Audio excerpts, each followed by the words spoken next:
اب یہ اور بھی بہت سارے صفات ہیں، اور حضرت شاہ محمد احمد صاحب رحمۃ اللہ علیہ جو ہے وہ کتنا محبت سب سے کرتے تھے، اور پھر یہ اشعار پڑھتے تھے یہ حضرت شاہ محمد احمد صاحب رحمۃ اللہ علیہ: رحمت کا ابر بن کر جہاں بھر میں چھائیے،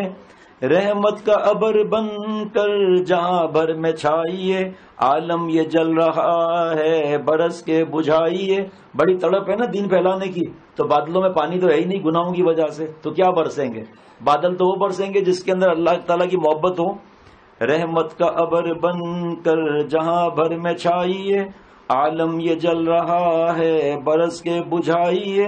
تنا نہ چل سکیں گے محبت کی راہ میں، تنا نہ چل سکیں گے محبت کی راہ میں چل رہا ہوں آپ میرے ساتھ آئیے۔ نزول دیکھیں، یہ نہیں فرمایا کہ میں چل چکا، میں چل رہا ہوں آپ میرے ساتھ آئیے۔ اب دل میں اپنے شمع محبت جلائیے،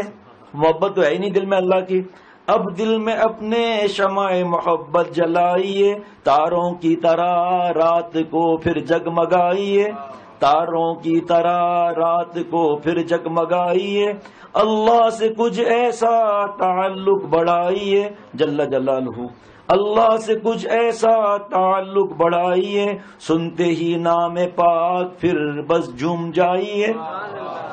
سنتے ہی نام پاک پھر بس جھوم جائیے، ان کے سوا نہ اب کسی سے دل لگائیے، ان کے سوا نہ اب کسی سے دل لگائیے، للہ آپ بات میری مان جائیے۔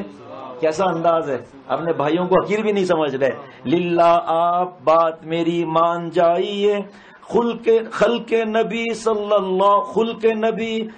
اللہ تعالی علیہ وسلم کا اب تو نمونہ دکھائیے، اغیار کو بھی اپنے گلے سے لگائیے۔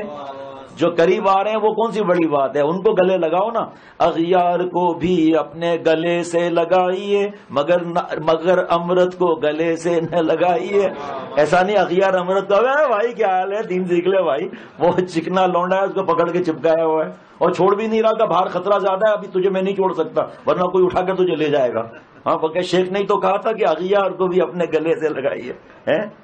بابی کو خانہ کعبہ کا نور ٹرانسفر کر رہا ہے، سے آ کر گلے لگا رہا ہے، اور بھائی آرام کام کر رہا ہے بابو اپنے نور دل کا ٹرانسفر کر رہا ہوں بھائی، یہی ٹرانسفر کرنے کی جگہ ہے، اور سمجھ بھی رہے کہ میں ٹرانسفر کر رہا ہوں نور، تو یہ نہیں سمجھنا کہ میں امرت کے لیے کہہ رہا ہوں، امرت سے تو اپنے آپ کو دور بھگائیے، ٹھیک ہے نا۔ ہاں اغیار کو بھی اپنے گلے سے لگائیے، امرت کو مگر اپنے گلے سے نہ لگائیے، مشرق مغرب کا فاصلہ رکھیے۔ جس طرح حضرت امام ابو حنیفہ رحمۃ اللہ علیہ نے احتیاط کی، ہم ان سے بڑھ کر نہیں، ہمیں کیا کرنا چاہیے بھائی؟ حضرت مجدد رحمۃ اللہ علیہ نے احتیاط فرمائی، شیخ العرب والعجم عارف باللہ حضرت مولانا شاکر محمد اختر صاحب نے احتیاط فرمائی، اور ہم اپنے خاندان کے جو لڑکے ہیں امرت دعوت میں ان کی فکر کرتے، بیٹا بوٹی کھا لے، بیٹا تو کچھ کھا ہی نہیں رہا، کہا چچا تجھے کھا لوں، تیری آنکھوں میں تو ہوس ٹپک رہی ہے۔ حضرت مجدد کی مجلس میں ایک بوڑھا تھا، تھوڑی دیر کے بعد ایک نوجوان گیا کہ آپ حضرت مجدد کو نہیں دیکھ رہے، مجھے دیکھ رہے ہیں، آپ کی آنکھوں سے زنا ٹپک رہا ہے۔ وہ رونے لگا، بچے کا پیر پکڑ لیا، کہا آپ نے بالکل صحیح کہا مجھے، میں اب حضرت مجدد کی طرف دیکھوں گا۔ مجلس کے اندر بھی بدماشی،